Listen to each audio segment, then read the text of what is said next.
I'm Norman Washington Grant, the Managing Director and the CEO of the Mavis Bank Coffee Factory and a certified international coffee cup taster. This year, the Mavis Bank Coffee Factory celebrates our 100th anniversary, meaning that we were started in March of 1923. Along this journey, we have produced the world's most exotic Jamaica Blue Mountain coffee, Jablong, Wallingford, MBCF, and of course Wallingford, the coffee experience beyond compare. During this journey, we have gotten tremendous support from the EXIM Bank of Jamaica. And I'd like to use this opportunity to thank the Managing Director, Mrs. Lisa Bell, and the entire team at the EXIM Bank for their tremendous support.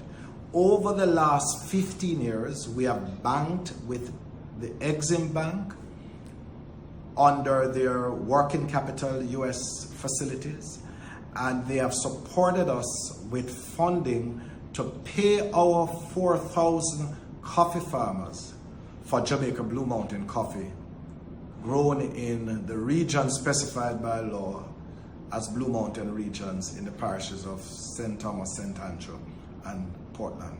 They have worked out some excellent payment arrangement with us. And guess what?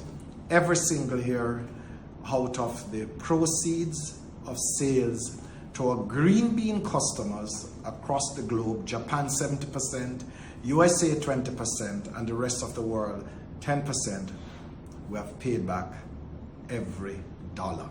And as a result, I think we are one of the premium customers of the EXIM Bank.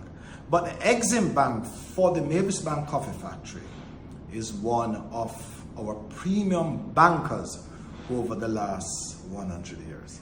So as Mavis Bank celebrates our 100th anniversary, EXIM Bank has been integral in this journey.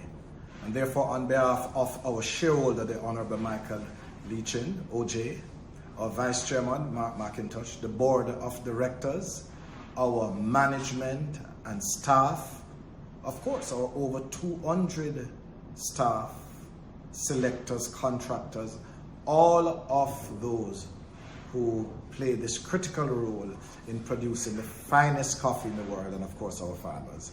I'd like to just say thanks to the EXIM Bank of Jamaica for your awesome and your tremendous support over the years.